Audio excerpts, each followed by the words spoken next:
Hello everyone, welcome to another live stream. Hope everyone's doing well on this quiet Sunday. It's been very rainy and miserable here in the UK, which isn't anything unusual. We've had lots of changes in politics and obviously we've had football going on. So lots going on here in the UK. It's a shame that the weather hasn't been a little bit better, but this is kind of typical British summer. Today we're going to be talking through a few topics, having the birds out as usual, and I'll be doing all the usual question and answers with you guys or any burning questions that you may have with regards to your parrots. Topics wise, we're going to be talking about choices, especially choices we give our parrots through play. We're going to be talking about diet again because it's a topic that keeps coming up and people often want to talk about diet and what's involved in there. And then I've got the usual couple of questions and obviously we'll have the birds out and about. So firstly, it's hello to everyone who's joined. Hello, Klaus. Hello, Emma. Hello to your friend. Welcome to the live stream. Hope you're all doing very well and having a really nice day. Hello, Mr. Teeny. Welcome as well. It's really nice to see you and everyone else here. So yeah, just start with, I think because it's quite quiet at the start, what I'll do instead is I'll actually get some birds out right at the start and then maybe talk about topics later, because I've noticed a lot of people joining later. They're like, oh, what have I missed? What was that? What was that? And it's like, well, it's just probably a bit better. So why don't we just start off with getting a couple of birds out? How about you, Tiddles and Scampy? When do you come out for a bit? Okay. I'm just gripping on. What are you gripping on so tight there? And then you can say hello to everyone, can't you? Oh, wow. We're excited, aren't we? Very excited. You're excited. Hello, everyone. You're saying hello to everyone. Watch out. Watch out. Scampy, there's something scary out the window. Oh, so yeah, something interesting. The magpies around here have had little chicks, and they're all juveniles now. So they keep skittering around the windowsills. They keep peering into the window, flying around the window, and these guys are not big fans of it at all. They also love sitting on a satellite dish outside and constantly making these, well, quite cute but odd noises. And these conures really are not here for it. They absolutely despise it, don't you? In a way as well. Good boy. So yeah, those magpies have been causing a lot of trouble. So I would expect some screaming today. Maybe I'll be lucky and they won't be noisy, but you never know. During these live streams, these birds never act like they do normally. Normally be quiet this time of day, but no, in my luck, they'll be noisy. And this one, so this is something that Charlie used to do all the time, but this one just loves chatting and getting excited when I talk recently. It's really, really wound up. I filmed a video recently and she was just chatting away in the background and getting so excited. It's really funny how, I don't know, maybe you're getting overstimulated. Maybe you're just in one of those moods. Are you in a wave as well? Can you spin on my hand? You spin the rest of the way, thank you. And don't forget you did your behaviour as well. So yeah, welcome everyone else who's joined. Welcome Lester Moore, welcome Dominic.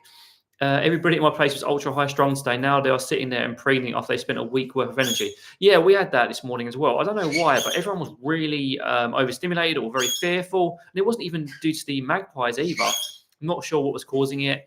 Hopefully, these guys will be a bit more settled this afternoon. Pickles is full of beans, so maybe not her, but hopefully everyone else. Hello, Heather, welcome. Maybe it's the weather. There was like some rumbles in the distance or thunder. Maybe that was something that was agitating them. And you just stop chatting. You won't stop chatting. You want to go on my head? No, you want to stay there? You're not having another treat for a little while. You have to wait for another treat. Just sat. I'm just looking at Scampy in the reflection. She just wants to now she wants to go up there. She wants to sit on my shoulder. If you want to chill on my shoulder, that's perfectly fine by me. You can have a treat in a little bit. So now a few more people have joined. Why don't we start talking about topics? And I'll sort of break it up with just some birdie stuff, and maybe we'll do some training on the back of the chair or something. Again, sadly, it's quite typical that we don't do the normal sort of training and stuff when these guys are out during lives, because I have to keep an eye on them in the screen, and we just can't do everything we normally would do. Welcome, Adara, as well. It's nice to see you here. So yeah, so while they are calm, let's talk about a topic. So I want to talk about choices again. And I talk about choices in my live stream, but today I want to talk about choices, especially in relation to play and how much choice they get in their environment. Because in the training world, there's been a lot of debate around choice and how much we offer. And in the higher levels, they're talking about how we don't offer choice and there's no choices. And it's just like going around in circles. So I thought I'd try and present a more balanced view and a more practical view of how we can offer choice, because we don't have to be top level trainers to make our birds happy and give them the best life we possibly can. You know, just being a good trainer isn't the be all end to it. It's really useful. It's really great to have that knowledge, but it's not everything. So let's talk about choice in the environment. Now, one thing I want to say right at the start is if you have a parrot in your house, you're restricting their choices immediately. It's just a given, that's not an insult. It's not like a go at anyone. It's not trying to be mean, but they have limited choices. And if you look at any creature that lives on this planet, they have limited choices due to their environment, due to their circumstances. There will always be factors that limit our choices. There will be restrictions upon us, and it's the same with our birds. And we put those restrictions upon them in some ways when they live in our house. It's just the way it is. However, if they're living in the wild, they would have a whole set of different restrictions. Maybe they'll be constantly hungry and constantly having to fight for resources and survival. That is a restriction on their behavior. That is a restriction on choice. They don't have the choice to just lounge about and relax all the time, which they may have in our own houses. So when someone says, oh, if you keep a bird in your house, oh, you're denying them all their choices, factually, that's true. However, if you're going to look at it from a more balanced point of view, they lose some choices, but they gain others. And I think it's really important to keep in the back of your mind. And when we do deny them choices, we have this wonderful superpower here, which Mother Nature doesn't always provide them in the wild, to alter that environment so they can have more choices. We can, I hate to say it, we can almost play God for them. We can do so many things. Do you want to have a treat? We can do so many things that can make their lives better and happier and provide that really primary need that every animal on this planet needs, and that is maximum choices you can provide. The more choices we have, the more options we feel we have, the more happy we are in the environment. Us humans, every animal. Same for our birds. You want to go back? Okay, cool. So we can use that superpower in our house to give them choices, and we can do that most effectively through play. We can give them loads of options for playing with toys, loads of options for interacting with toys. We can teach them how to do it. And it's just such an empowering thing for them to just have those lovely options to play with, to get reinforced for through high value stuff if you reserve it for those treats, and just constantly get great stuff in their lives. I mean, who wouldn't want, it's just as long as obviously your husbandry and everything's great, who wouldn't want constantly reinforcing things coming their way? Because it's not like that for a bird in the wild all the time. It's not like that for every bird on the planet. So why can't we just make it a little bit better? Filling their choices, activity budget, as Sophie said, improving their welfare. It's just something we can do. And it's often overlooked by, where do you want to go? Do you want to come say hello again? It's often overlooked by people who are critics of keeping any parrot in a captive environment. And it's often overlooked by people who just observe them in the wild. And it's something I think is really important to mention. Maybe a bit controversial. Some people may be a bit like, I don't agree with that. That's completely fine. This is just my view on it. I don't know whether people agree or not, but that is my take on it. Sure. You're not doing. Oh, okay. Just as a treat for you guys, this is what she's still doing. Isn't that romantic? She's still obsessed with going up there. What a naughty beast. Is there anything I missed out on that section? So yeah, basically the best way to provide it through play, and that sort of leads on to my next section, which we'll have a bit of a break from now. We'll have a little pause, then we'll talk about play and basically talk a bit about what it is and what you can do with it. Thank you very much, Carol. Welcome as well. And Mr. Teeny, I don't think either of us have, but I'm quite sure Sophie will do, even if it is just a Patreon one, because it could be a great one to watch. But if you think about it, filling an activity budget is basically filling your bird's life with loads of choices and activities to keep them busy. It's as simple as that. Welcome, Henry. Nice to have you here, especially for your first one. You're in time to catch Pickles and Scampy out and about. Scampy's taking himself off over there to snack from the bowl, while Pickles is kind of interested in being with me, but also she's getting a bit curious about what else is going on. Are you looking for this? So this is what you want. This is, by the way, fresh squeeze. There's nothing artificial or funny in this, by the way. She's such a thirsty little beast, aren't you? Anything sweet, you can only have a couple of sips. In fact, I'll have a sip as well.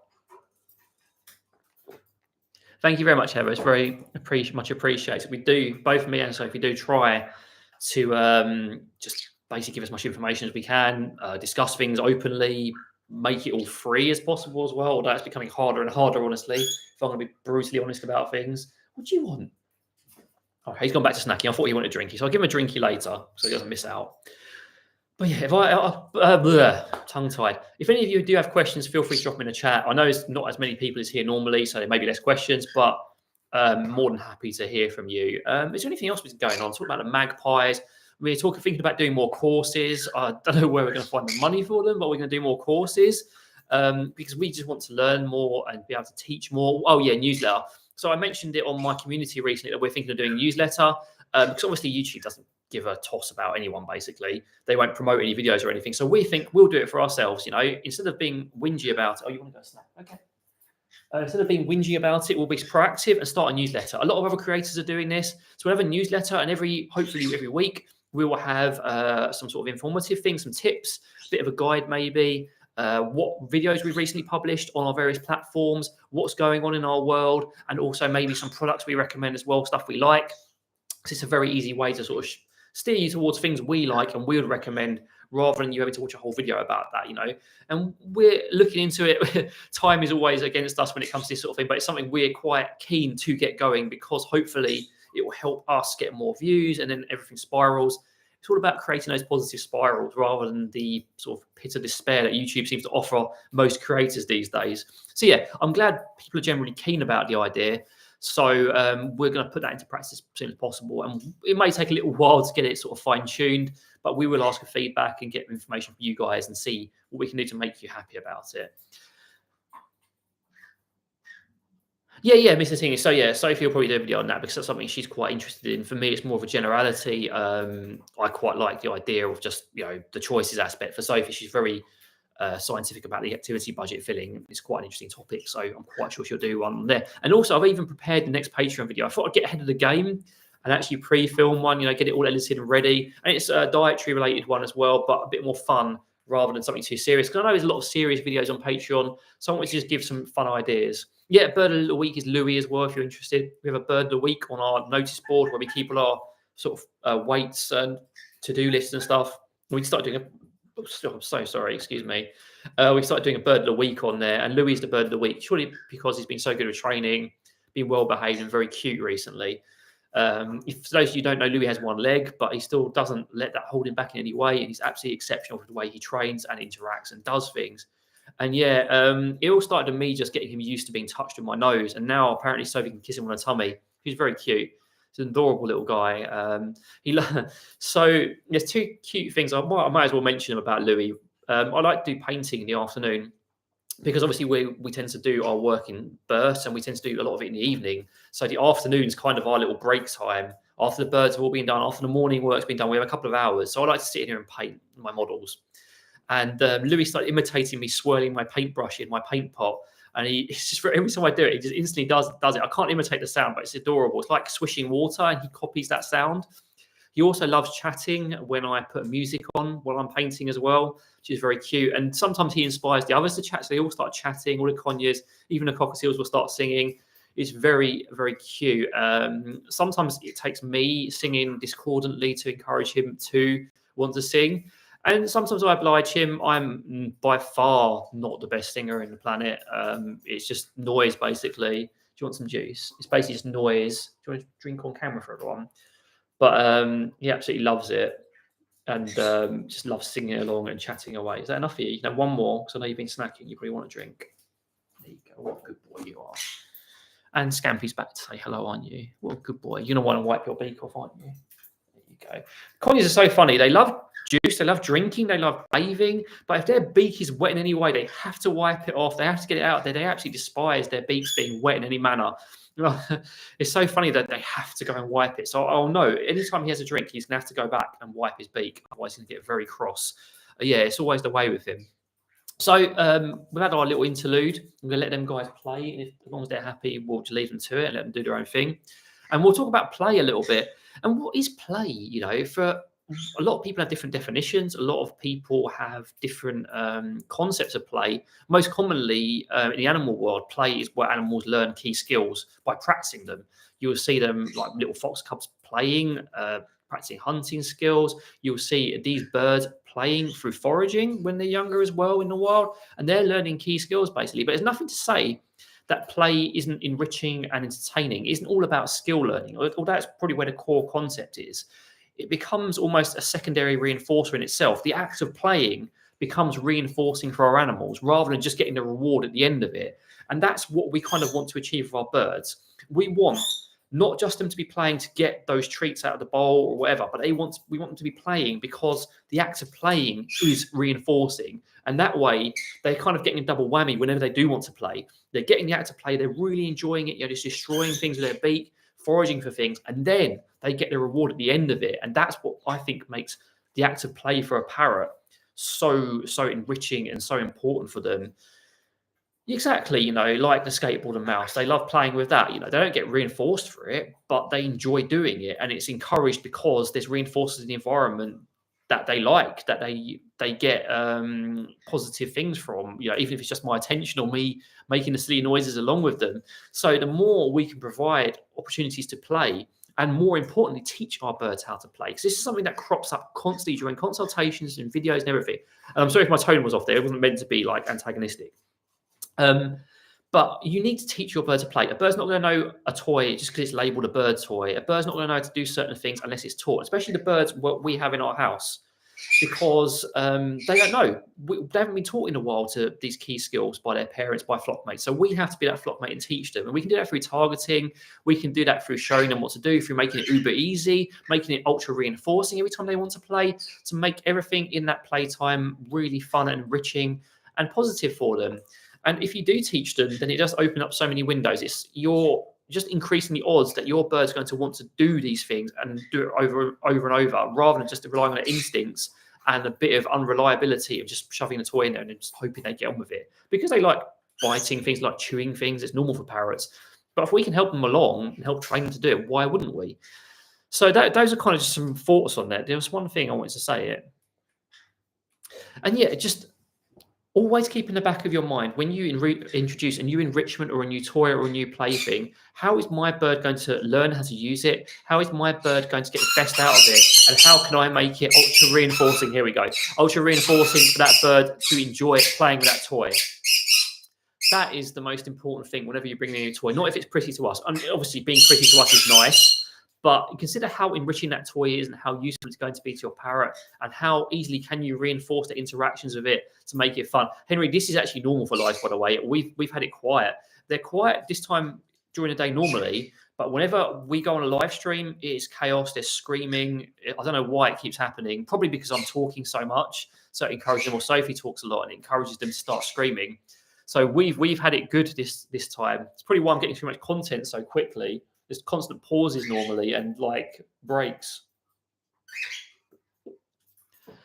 But yeah, those are my thoughts on choices and play. They're probably not as long as my normal topics, but I just thought they were useful to discuss. And I like to give a few topics in these live streams just in case people watch it later. So it's not just me sitting here staring at the screen, especially when nothing's going on. Yeah, Henry, they're the same. They're not too bad when we're on the phone, but when you're talking on the phone, we don't really like make calls very much. It's mostly just messaging. And we use conditioned calm in here when we do consults in the other room, just to help them keep quiet, because they're used to being quiet during that. So help them settle down. Very useful technique for helping your birds stay relaxed during certain situations. Because if we didn't have that, I'm quite sure they'll be being really naughty. Yeah, Scampy's having a preen. I think Pickles wants to come back, don't you? Don't worry, I'm not trying to smack you with my finger. What do you want? Do you want to say hello to everyone? Pickles, pickle. You're staring at yourself in the screen. Who is that? Do you want to go up there? I'm not sure. You just want to bite it? Wow. Okay, we're going to go up there. She's decided it's time for relaxation. They are cute. It's funny with a lot of our parrots, they have a kind of, there's a routine they like. They don't always get the routine they like because we like to vary it up. But they like to come out, they like to train or forage or both. And then afterwards, they tend to like to preen or have a wash or bath and then relax on us or relax near us. And it's quite cute. It seems to be a pattern with all of them. They love to get all the energy out, get their foraging done, and then it's relaxation time afterwards. Scampy's an odd one with this. Sometimes he'll like to do it on my shoulder. Most of the time, he just wants to sit on a perch near me. And again, those choices, I don't have to force him to interact with me. He doesn't have to be on me. He can just do his own thing. And I feel it's really important to offer him. I did a Patreon video recently on, when to leave your bird alone, because a lot of the stuff we talk about is all about interactions, the interactions we have with our parrots constantly, the things we do with our parrots constantly, the training, all the stuff you need to do for your parrot to make him happier. But sometimes just taking that step back and letting them do their own thing is really important as well. I missed any topics there. Yeah, good. I've covered pretty much everything. So I'm just going to refresh my memory on my diet topics. So yeah, the diet topics is mainly going over some stuff for people that it's like a common questions, almost like a frequently asked questions, because diet is probably one of the biggest things that confuses new parrot owners or existing parrot owners, because there's so many different people giving so much different information out there. all of them insisting they're correct, all of them insisting that their way is the only way. And it's very confusing, especially for new parrot owners. We had a consult recently where the person was just like, I don't know what to listen to because there's so much and everyone's so insistent they're correct. And even traditionally trusted sources like avian vets may not always know everything and be the best source of information for this stuff. And that makes it even more confusing. So who do you trust? That is the first port of call for most people, an avian vet, because they assume that an avian vet is going to know everything about diet, nutrition, training, and husbandry, when in reality, an avian vet knows about medical stuff. That is their speciality. Just like me and Sophie's speciality is training, and more so as time goes on, diet. We don't comment on any medical stuff or veterinary stuff because we can't. We're not qualified for that. Basic first aid, sure, but we won't step on vets' toes. And this is going to sound a bit mean, but I kind of wish that sometimes vets wouldn't step on our toes because you get a lot of them offering some pretty bizarre advice when it comes to behaviour. But anyway, I digress. So how do you sift through all this dietary information, because still got people preaching about all seeds, you've got people preaching all pellets, you've got people preaching all vegetables, you've got me and Sophie sit in the middle who just say, try to give them diverse diet, who do you listen to? And my advice would be, what would a human do? That's the sort of thing the sort of easiest common sense thing I kind of think to myself. What do we get advised to eat? We get advised to not have too much fatty food, right? We get advised to have a variety in our diet. We get advised to have fruits and vegetables in our diet. Obviously, no meat for parrots, by the way, but you know what I mean. We get constantly preached about whole foods and diversity. So why is it that when we come to our pets, and I'm not talking about just parrots here, dogs, cats, everyone, it's like, no, kibble's fine, pellets are fine, one thing's fine in the bowl. It doesn't make sense. And that is the thing I always go back to, exactly, money. That's the reason. But that's the thing I go back to. If it doesn't make sense for us, why does it make sense for animals? And that's what makes me really wholeheartedly believe in the dietary advice that we provide, not just because we've looked at the science of it, not just because we talk to experts and lots of different people about it, and we've read studies and we just keep on trying to learn more about it. It's that one common sense theory that if it's not good for us to eat nothing but, if we can't eat kibble, then our birds shouldn't be eating kibble either. And I feel that it's not that hard to provide diversity. I know everyone wants an all-in-one solution for their pet. It's much easier to just chuck a load of pellets in that bowl and everything's covered, sorted, but it's not that easy. And it's not that much extra effort, honestly. This is one place I do start to get a bit cross beneath the surface a little bit, because it is not that much extra effort. Even if you decide not to include the vegetables, you can just do it through a healthy dry mix. Provide freeze-dried vegetables, provide a mixture of different things. There's pre-made ones out there. Jason Crean has pre-made ones you can just buy. So it doesn't always have to be rubbish. And as Sophie mentioned earlier, it's all about the money. And a lot of avian vets are sponsored by certain places or just don't know any better. They're sponsored for their education in dietary things. So if they don't know any better, how are they going to know? And yeah, just think for yourself. It is convenience, Henry, exactly that. Just literally just shove it in a bowl and you don't have to worry about it. And I try not to get cross at people because I understand how it is. I understand what it is when you've got a busy lifestyle and you just want to get it all sold and the packet says, oh, vitamin X, Q, R, Y, W, Z. No, we're not having ads, thank you. You don't deserve them. You don't deserve to have to be inflicted upon them, and I'm not helping YouTube punt them at you. It's just the vitamins get degraded in there, and there's a whole science. I've got a lovely video. I've got 2 interviews I'd highly recommend if you want to talk about pellets. One, I do the truth about pellets with Dr. Jason Crean. Another one called Parrot Myth Busting, where I talk to not just Jason, but Dr. Jamie Beatty, who's a leading avian vet in America. And I plan to do some more sort of content like that in the future when I have a bit more sort of facts and figures I can throw at you. Yeah, I'm a big fan of the guy. He's a really nice guy, and he genuinely seems to care about parrots and improving welfare. It's not just about cash for him. Obviously, we all have to make some money to survive, but at least with him, there seems to be a moral standpoint there. And when I see a moral standpoint in the person, and it sort of like aligns with my values, that's a person I kind of want to support a little bit. When I see the people who are just constantly selling out in every which way, I'm kind of like, I don't know what to think about you guys. You can get on with your own business. I'm not going to get in your way, but I'm going to preach what my values are as well. So let's have a look what we got here. I think it's quite quiet in the chat. Yeah, Emma, my cockatiel likes to do that as well, and my conure as well, wiping food everywhere. Heather, purchase all the seeds discussed in both yours and Sophie's videos. I give chopped spices, just try to mix it up with soaked sprouts. Yeah, mixing up every day, a bit of diversity every single day. It's really useful just to give that variety.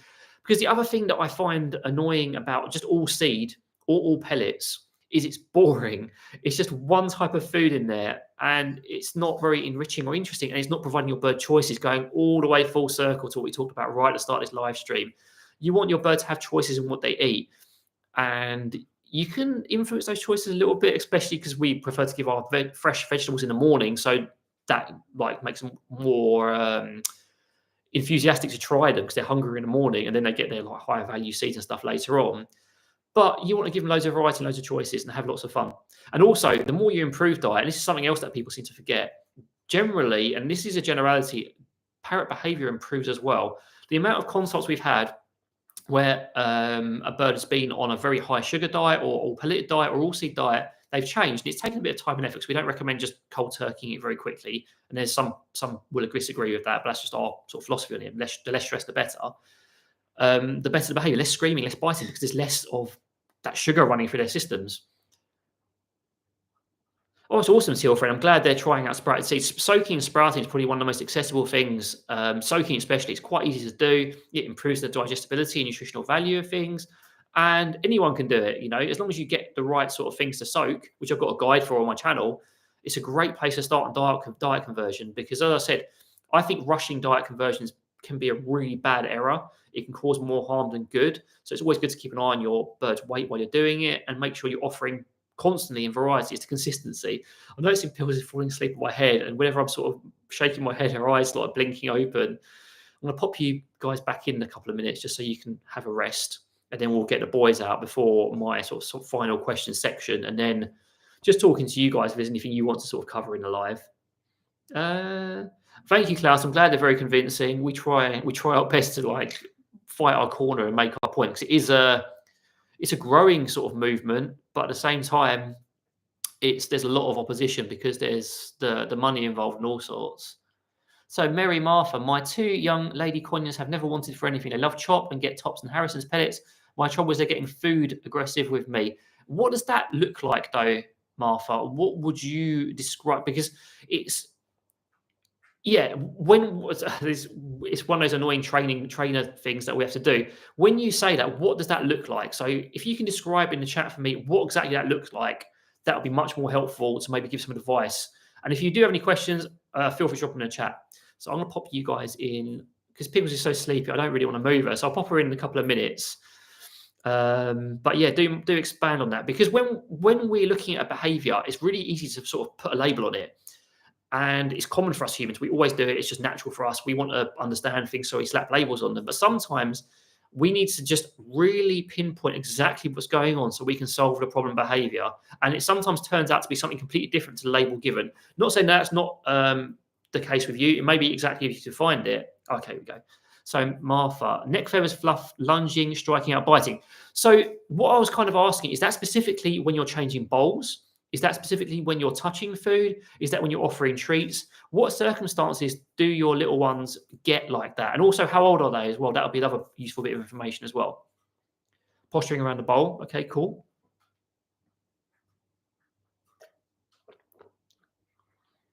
So it's basically around the bowls we're seeing this behaviour. So I'll pop these guys in while you're responding to that. Get you a treat. Go then.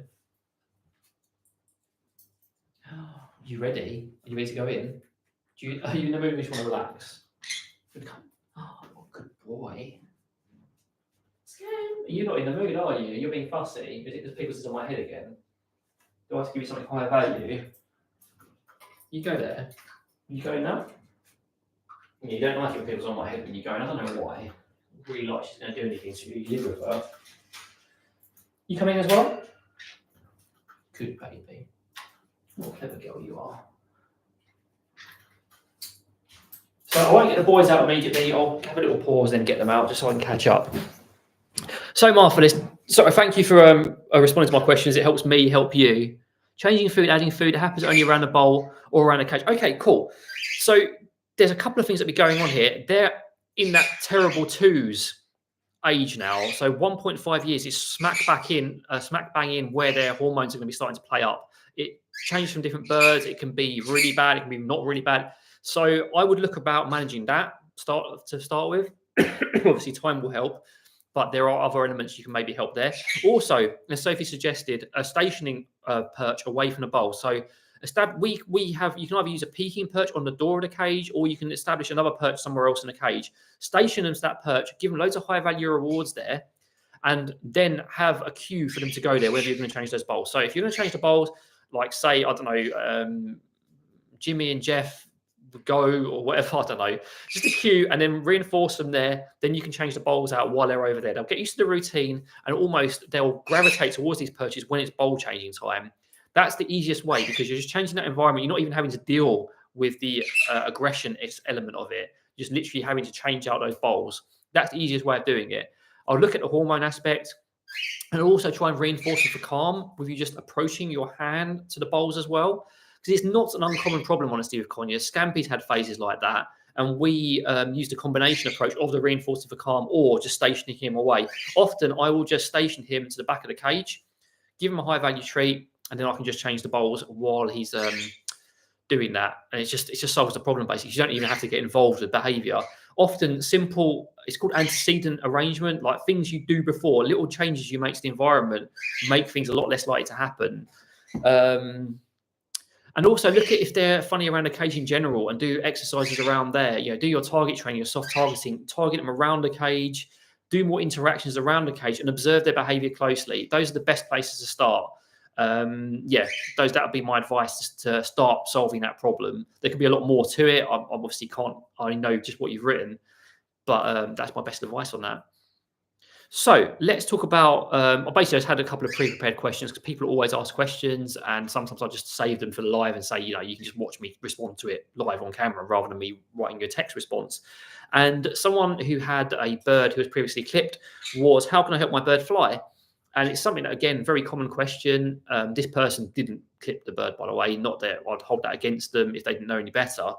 But they basically want to just help the bird. And my advice would be for that would be simply just doing small approximations, getting your bird to hop, doing those repeatedly. It's just a long step up, basically. That's all you want initially, a long step up, then a little hop, and then you can get them going further and further.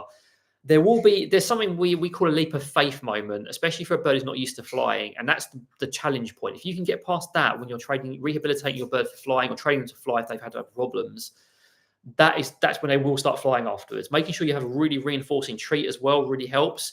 But when they make that leap of faith, those wings come out. If you can get them doing that repeatedly or a few times, then you can take it further and further, and you will start seeing more flight behavior. But it's all about small steps, and sometimes going back a little bit and taking your time with it. Because it's perfectly possible to get a bird flying if they haven't flown much or are unsure of it. It just takes a bit of time and effort with it, and persistence as well. But yeah, it's well worth it. Olive's quite a good example. She was clipped in the past. She was small cage, all the typical problems of a rescue. She didn't really know how to fly, and she was very unfit.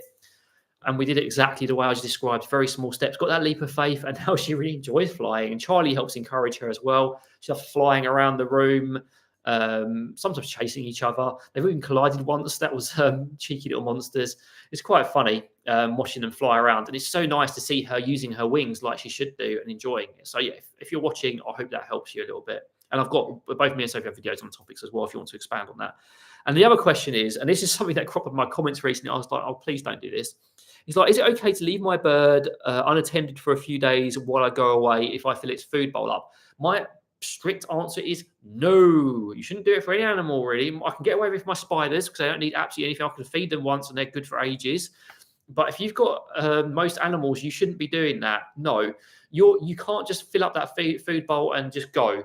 Because what happens if something happens? What happens if they're scared? What happens if they have night fright? If they're a cockatiel? So many things can go wrong. And also it's unfair on them. They're like dogs. They need company. They need other animals. They are flock species. They're used to being with company all the time. It's natural for them. So if you're watching, please don't do that. Instead, maybe consider asking a family member to pop around to look after them, a neighbour, anything. Overnight is the most critical bit. If you're going out for the whole day, you can leave them alone for the whole day if you have to. But even then, preferably have someone popping in to check on them. It's just, yeah, it's just I feel it's irresponsible. Honestly, I'm sorry if that feels like finger pointy at you, but it's irresponsible, and you please don't do it. Honestly, I've got a video on that from ages ago. In fact, we've got videos on every topic, haven't we?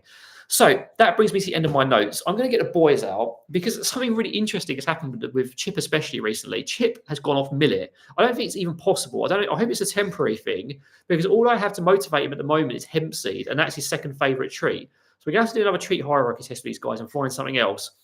But he's just off his millet, and I don't know why. Maybe the millet's not as nice. Maybe we need a different brand, different type. But it's really interesting. So we'll try and do some training with them. If not, I'll let them sit on there or come up to me for pets if they want to. And I'll catch up on the chat again. Do quite quiet. I'll answer that in a second, Henry. It's a good question with a sad answer.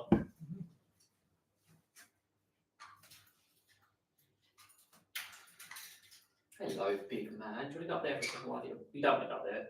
Okay, you got my shoulder. Look at the big man now. Should we say hello first? I'm going to say hello first. I don't think we're going to get any training out of you guys. I can just see it. You just want to go straight to those bowls. Well, that was a brief hello. After they had their fill, they'll probably be more keen. Let's give you those in the bowls then. Yeah, thank you for that, Chibi. There you go. Hello, Chip and Fish, snacking away. Thank you, Martha. Much love from the UK.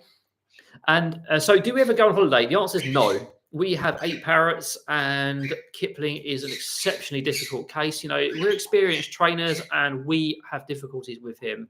It just proves that some birds really do take ages. I did a video on rescues recently.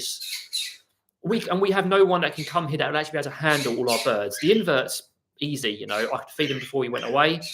If it was just Chip and Fish, Pickles and Scampi, again, wouldn't be a problem. Could have someone, maybe my neighbour, pop in, but we can't go away, and we haven't gone away for a very long time.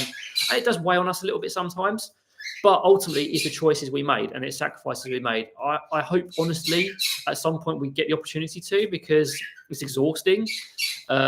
Doing all the bird stuff, trying to maintain and build a business, trying to maintain YouTube, trying to provide free advice all the time, trying to actually keep up with videos for that slim chance something goes viral and it all spirals somehow. It is very tiring. So yeah, no holidays. The best we can manage normally is a day trip, and even that's tiring. So obviously when we come back, we've got to do all the husbandry that we didn't do during the day. I think it's a common problem for a lot of parrot owners who have lots of parrots. That's why I think, you know, if you unless you want to make some big sacrifices, you should probably stick to just a couple of birds so someone else can pop in. Thank you, Henry. Yeah, it's not the ideal. Heather, I didn't see any emojis. Maybe the spam filter caught it, but Opal's just sort of giving her 2 cents on the topic, really, and making sure she gets involved. These guys get on my keyboard sometimes as well when I'm working, and they will just tap away, send random messages on Discord, and I have to get them off quickly before they accidentally swear or something. Fish is the biggest culprit. It is a cute name. It's a very nice name. He loves jumping on my keyboard and just like tapping all over it. Sometimes he'll just bonk it repeatedly, so you just get like the F key over and over again because he's just tapping away at it. Yeah, they all love, because obviously, like parrots, they want to be involved with what I'm involved with. So if I'm on there doing something, they want to be involved with it. Although most of the time, especially these two, if I'm sat on there and I'm doing something, they all come over and they all want me to stop petting them. They don't want me to be working. I have to pet them because that's what gets done there. And maybe we'll get some live petting on screen. So I don't think we need any training, honestly, just due to the mood. And as Mr. Tinney mentioned earlier, the funny mood that's going on today in our flock as well as his. But hopefully we'll get some petty pets on camera, or at least Fish coming up to click and say hello to you all. So do any of you have any more questions or anything else you'd like to sort of cover? Normally we get absolutely tons, but today's a very quiet one with that. So we've got through our topics and questions quite quickly.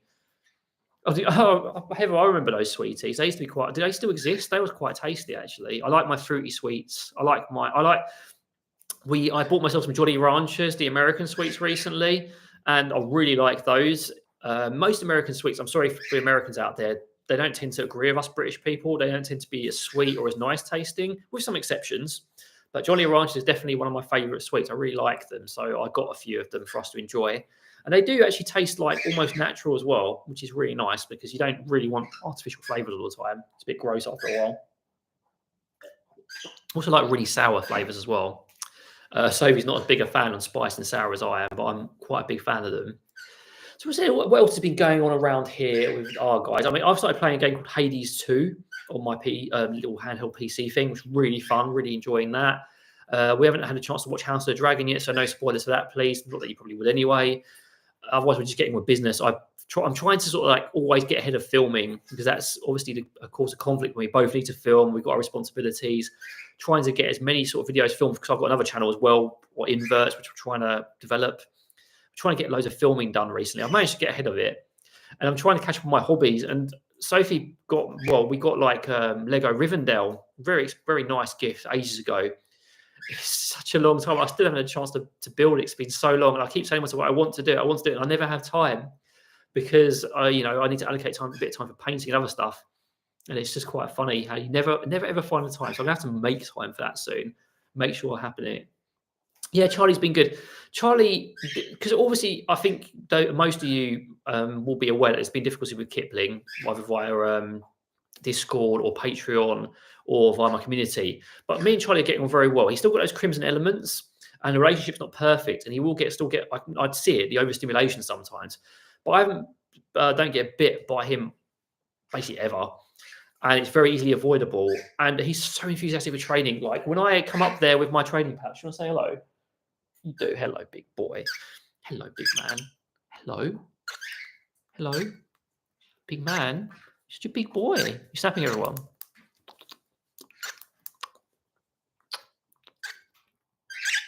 But yeah, when I come up with their training patch, him and Olive are just so excited. It's really cute to see, and he recalls to the bare hand without any issues at all. And it's just nice, because it just shows, again, sometimes I have confidence crises because of Kipling, and because our impact to me doesn't feel like it's as good as it should be.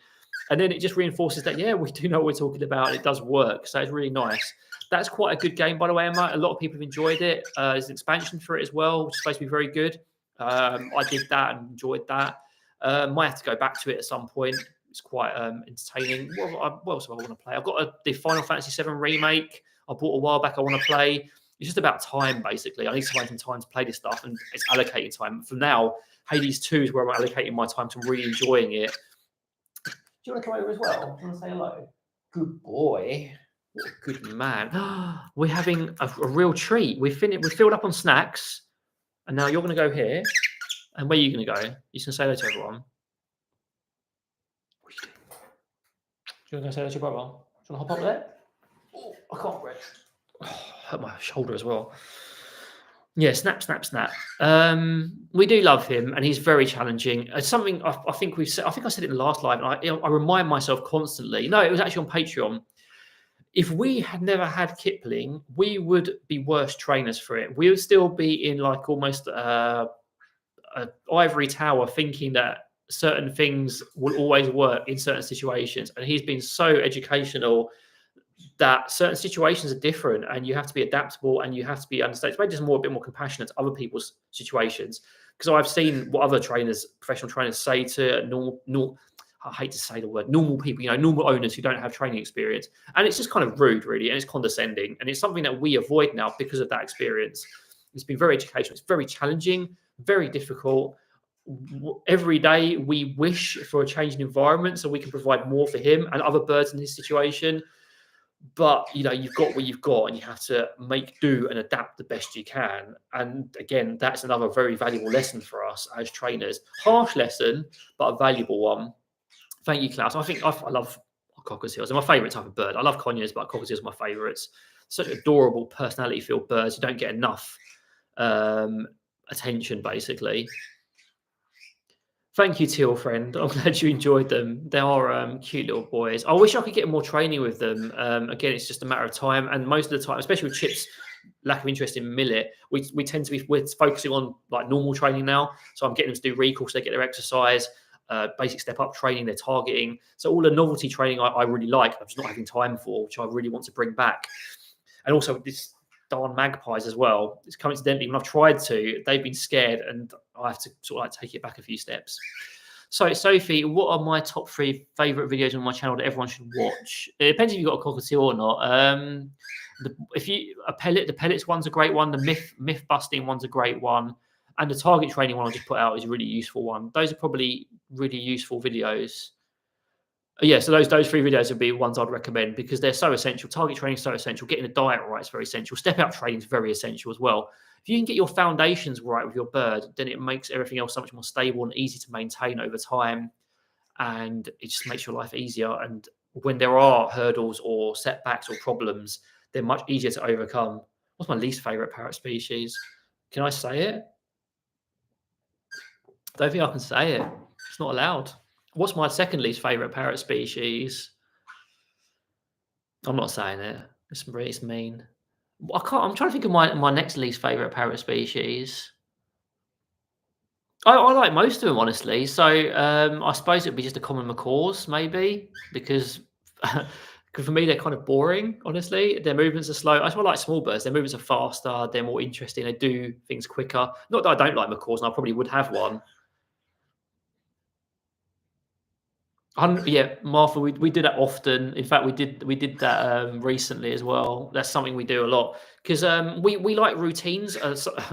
Some trainers would say no routines at all. We're like, no, we need some routine. Every animal on this planet needs a little bit of routine and stability in their life. But we prefer flexible, loose routines because if you have too strict a routine, your bird can become very set in it. They can become very scared of new things. They can have trouble adapting to things. If you have no routine, then they can basically be fearful of everything. So you want a sort of happy medium. It's really useful. Hello, parrots and dogs. Welcome. Mariah, hello, everyone. Welcome.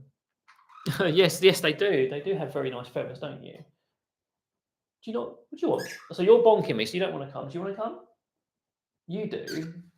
Chibi doesn't want to come over. And I bet you because Fish has got... No, he just wants a snack. You're such a good boy. They're just kind of interested in me, but they don't really want to interact with me. So I'll let them do their own thing. If they want to hop over to me and get pets or whatever, that's completely fine. I'm like I said right at the start of the video, I'm happy for them to do their own thing as long as they're getting some fun activities. We've been, oh goodness, I keep mixing up which videos I put out or not. I've done one for Patreon, which is about sort of some novel ideas we've been thinking of recently to try and improve enrichment. So look forward to that if you're on there. So we've done the schedule. So Teal friend, how to reduce suspicion of hands. I've got a video on how to pet and cuddle your bird, which has a great technique called contact training, which is basically getting your bird used to your hand in very small steps and reinforcing by removing your hand or giving them treats. I'd recommend watching that because it's a really great technique to use. I would let me stop the ads. Okay, ads stop, so you don't have to worry about them popping up. I will try. I'll do a target training session in a second, just because we're sort of coming up to the end. It's only 10 minutes left and we're done. So do the contact training. That's really useful. Have your this is an old school technique. It's one of the few old school techniques I really actually like, and that's just having your hand very, very still on a flat surface. Either if they're okay with it in their cage, that's fine. Have it in there, as long as they're having a choice to approach you and your hand.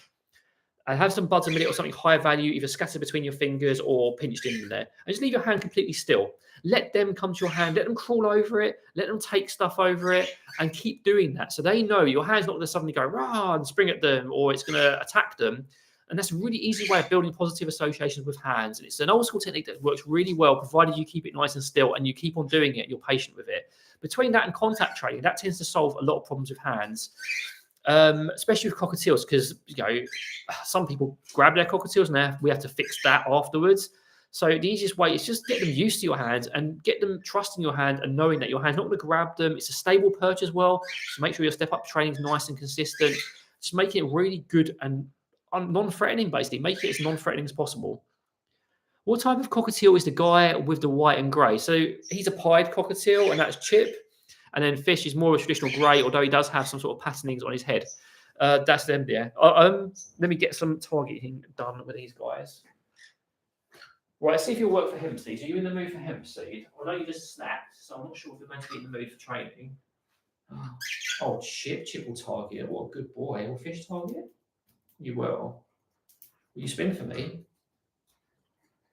Oh, what a good boy you are. Fish. What are you doing there? You silly boy. I've got no pockets. I wonder if I can get you to wave for everyone. Can you turn this way? Can you turn this way for me? Good boy. Well, he's working for Hempseed, so I might as well do a training session with them. Can you wave for me? What a good boy. I hope you can see that. It's a little bit further away now, right? But I think if I pop them on there, just going to want to hop on the computer. Can you wave for me? Can you spin? I'm not so sure about that, were you, actually? boy. Trying to keep them used to getting kissed on the belly as well, so I can feel their keel bone. Going to shake hands. What a clever man. You're not doing much training, are you? Just sitting there. Getting 3 kisses. You shake? What a smart boy. So when Chip first learned the shake as well, he had this habit of like nibbling your finger. He thought he had to do that as well. We tried to train that out. What are you in? Shake it. What a smart boy. Should we do one more and give Fish one more treat and we're done? Okay. What a good boy. What a smart man you are. Should we come say hello to everyone again? He is a very smart little guy. Thank you, Parrots. Parrots and dogs, they are very cute. I'm biased when it comes to cockatiels. I really, really like them. Why can't you be visible to everyone? You just want to sit there when no one can see you. So I'm going to wrap this live up in the next 5 or 10 minutes or so. Yeah, so last few questions, last few minutes. Otherwise, I'll just probably maybe finish a little bit early so these guys can go back in. Or I can just bring Fish up to the screen. Chip does seem to want to sit back there. This little guy wants to be the centre of attention, don't you? Or not? No? You're not sure? Should make it easier for you. They do. I love their sounds as well. They used to sing very tunefully, like we taught them some songs, and now there's one song they'll constantly do. It's this weird noise, and Fish does it in the most high-pitched, cute tone. It's absolutely adorable to listen to him doing it, and it's such a cute. Yeah, I love that noise. I like Konya noises as well. They have some really cute vocalizations. The growling, especially. I love the growling. What non-parrot bird species would I like to keep? Oh, just before I do that one, parrots and dogs. Is seagrass mats okay for them? Yes, and a lot of parrots love seagrass. In fact, I think all of our parrots love seagrass. A lot of them just like to bite it, some lick it, some just destroy it. It's really good. So definitely do get seagrass mats if they're nice and clean and great. Yeah, it gives them so much joy. You can use them in so many different ways. You can attach toys to them. You can just have them as a mat they can pick through, like a sort of pecky mat. Really, really great. So what non-parrot bird species would I like to keep? I like the idea of ducks. I think they're very cute. Geese, they're cute. Maybe canary. Never had a canary. That'd be cute as well. I think those guys probably be my first picks. Oh, I missed one. Sparrow or crow. I love sparrows and I love crows. I'm not sure I'll legally be able to keep them in the UK though. But yeah, if I could rescue one. Oh, and pigeons. There you go. I've got so many bird species I'd like to keep that aren't parrots. I like pigeons. I like sparrows. I like crows. I like ducks. I like geese. All of them are really cool. Very cute little guys. So I have experience with little birdies as well, so that would help. You're welcome, Martha. I'm glad you guys enjoyed and it was useful. So I guess this is kind of a good point to wrap it all up, really. We're sort of coming to the end. There's not many more questions. If you have any last-minute questions, what I'm going to do is pop these guys back in and then see if anything's popped up. If not, then we'll wrap this up. Come on then, big men. What brave boys you are. You've been very good for haven't you? Those waves are getting so good, aren't they? And your shakes. To keep working on them, maybe, rather than doing those other behaviours, just do some waves and shakes. Right, well, nothing on the chat. So thank you very much, all of you guys, for joining today. I hope you found it entertaining or useful. If you have any questions, don't forget you can drop in comments. I may not always be able to get them to them very quickly, but I will always try. Something we strongly believe in is we'll try and help everyone as long as they don't take the mickey a bit out of it. You know, we'll try and help literally anyone who messages us. Yeah, so thanks for joining. I hope you all have a really good day. Take care. Oh, less and more. Thank you very much. That's very kind of you. Just right at the end. I love the little emoji there as well. Much appreciated. I can't seem to click like or anything, but yeah, thank you very much. And I hope you enjoyed. So yeah, take care, everyone. More lives coming up when I can find some time. I'd like to have them on Saturdays like they're supposed to be, but stuff keeps getting in the way. Everyone have a really nice, relaxed day. Whatever you're doing, whatever time it is where you are in the world, have a great one. Take care from me and the flock, and see you later.